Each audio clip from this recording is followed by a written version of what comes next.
택해야 될 길은 단 하나. 여기를 벗어나는 거다. 몰래 가버렸어요. 괘씸하니까 우리 가족을 잡아서 지금 정신건강센터를 갔다 오고 강연 자료까지 만들어서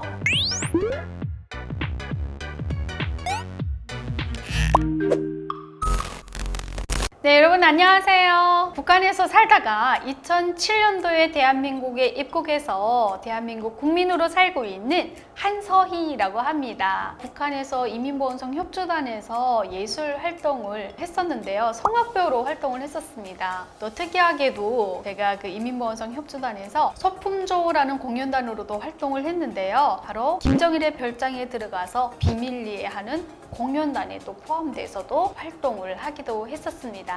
제가 또 그래서 요즘 피양 한서희 TV라는 유튜브 채널을 운영하게 되었는데요. 우리 여러분들 피양 한서희 TV 많이 사랑해 주시고요. 구독도 좀 많이 부탁드리겠습니다. 네, 이 유경식당 저와 좀 연관이 되어 있습니다. 어떻게 연관이 되어 있냐면요. 북한에 있을 때 북한 예술단들에서 기량이 부족하거나 이런 사람들을 그 중국에 있는 식당으로 해외 식당으로 내보내기도 했었거든요. 하도 이제 중국 식당에 나가서 들어올 때는 정말 큰 자동차에 그냥 짐이 가득 실려오고 이런 모습을 보니까 너도 나도 막 부러워하고 나가고 싶어 하는 거예요. 저도 한번 가보려고 단장님한테 제가 성대 결절이 왔다고 저도 거짓말했어요.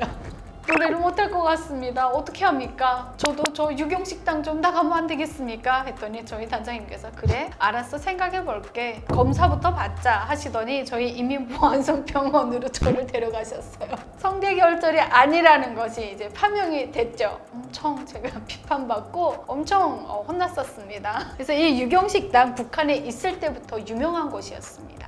저도 정말 깜짝 놀랐거든요. 야, 이게 아무리 중국에 나가 있다고 해도 한 명이 탈북하는 경우는 봤어요. 저 아는 친구도 중국 식당에서 일하다가 몰래 남한 남자와 사랑에 빠져가지고 몰래 이제 탈북을 해버렸어요. 혼자서. 그런 탈북은 봤는데 이거는 12명이 지배인까지 통째로 탈북을 했다? 정말 쇼킹했죠. 이런 일이 있을까? 북한에서 그렇게 사상교육을 했는데 도대체 이 사람들이 왜 마음이 변해서 목숨 걸고 탈북을 했을까? 12명이 모두 다 똑같은 마음을 했을까? 이건 한 명만 사실 마음이 달라져도 불가능한 일입니다. 신고를 하면 다 못 가게 되는 거예요. 근데 이 12명이 한결같이 대한민국으로 가려는 의지와 마음이 똑같았기 때문에 이 탈북에 성공했다라고 생각이 되더라고요. 중국에서 유경식당에서 일하면서 2016년도에 집단 다 탈북을 했었잖아요. 제가 봤을 때는 이분들이 탈북을 하던 시기에는 이미 남한 드라마에 동경을 하다 못해 익숙이 된 거예요. 그 상태에서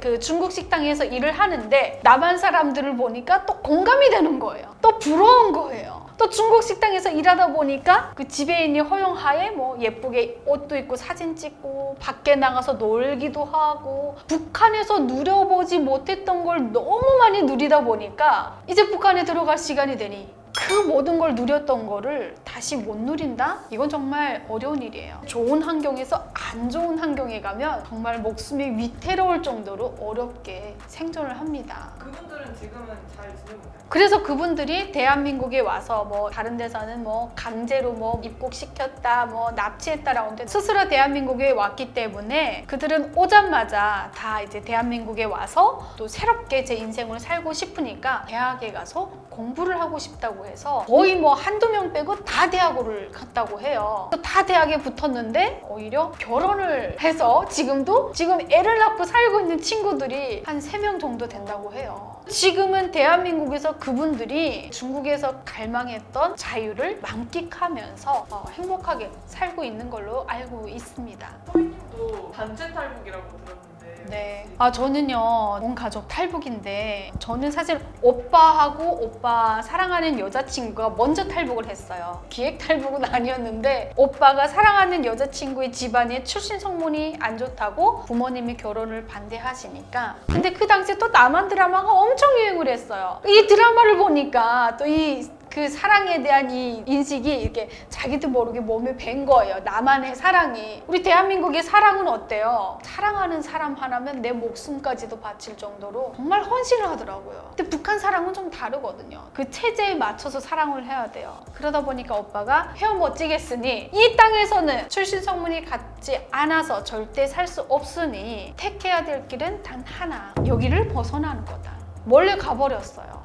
그 바람에 저희 가족은 탈북자 가족이 되면 저희는 그냥 이제 다 잡혀가게 되는 거죠. 정치범 수용소에 잡혀가느니 우리도 오빠 뒤를 따라서 탈북하는 게 낫지 않겠느냐. 사실 오빠가 출발한 게 오래됐더라면 저희 가족이 아마도 출발 못했을 수도 있어요. 감시망에 들어서. 근데 오빠가 출발하자마자 한 열흘 만에 바로 탈북을 했어요. 저희도. 그래서 그때는 이제 오빠 와이프 될 사람 탈북을 했고, 저 엄마 아빠 셋이 탈북을 했고, 거기에 이제 그 사돈까지도 이제 또 탈북을 하게 되었거든요. 엄마까지도 다 이제 탈북을 하게 됐어요. 근데 사실 뭐 같이 가자 이런 소리도 없었지만, 누구든 북한 사람이라면 우리 가족이 몰래 남한에 갔다 가면 같이 튀어 이런 생각부터 하거든요. 그래야 살 수 있어. 이거는 뭐 북한에 있는 애들이라고 해도 다 알 수 있는 그런 생각이에요. 그래서 저희도 어쩔 수 없이, 그때는 어쩔 수 없는 선택이었죠. 그래서 온 가족이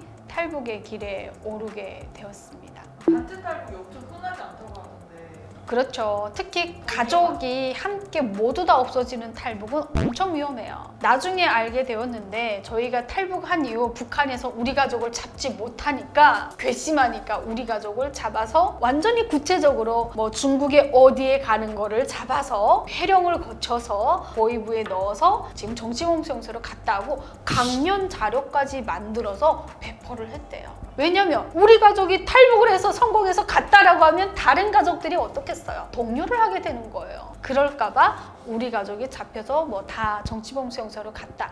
그러니까 너네는 이런 행동을 하면 안 된다라고 하면서 강연을 했대요. 북한에 이제 남아있는 가족은 이제 없으신 거예요? 북한은 이제 요즘 뭐 한 집 건너 한 집이 탈북이고 하다 보니까 뭐 친척 이 정도는 정치범 수용소는 안 보냅니다. 직계 가족만 탈북했을 때만 수용소 보내거나 이제 막 그에 따른 이제 압박이 생기는 거죠. 대부분 탈북민들 같은 경우에는 고난행군식의 탈북을 하거나 이렇게 된 분들은 뇌물을 주고 행방불명, 기차를 타고 가다가 사망했다 뭐 이렇게 거짓으로 꾸며가지고 하는 경우도 있어요. 그런 경우는 이제 그 당시에는 직장이나 이런 것들을 이렇게 다닐 상황이 아니라서 그랬지만, 저희 때는 아빠도 직장이 있고 저도 직장이 있고 있었기 때문에 그렇게 뭐 사망 신고를 해줄 사람도 없었고 어려웠던 상황이었었죠.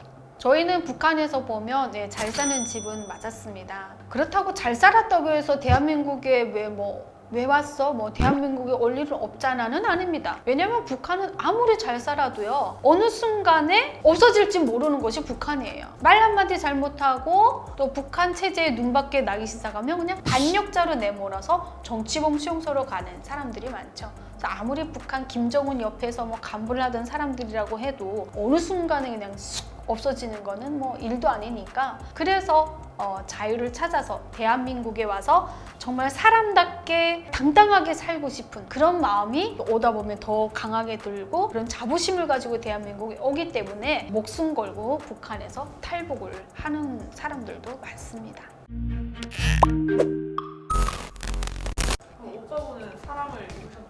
오빠도 결국은 그 사랑하는 여자와 함께 탈북을 해서 지금은 대한민국에서 아들, 딸 낳고 잘 살고 있어서 저희 가족은 대한민국에 와서 해피엔딩이 되었습니다. 네. 네, 여러분, 오늘 북한에서 단체 탈북과 가족 탈북에 대해서 이야기를 나눠봤는데요. 오늘 영상도 좋으셨다면 구독과 좋아요, 알림 신청 부탁드립니다. 감사합니다.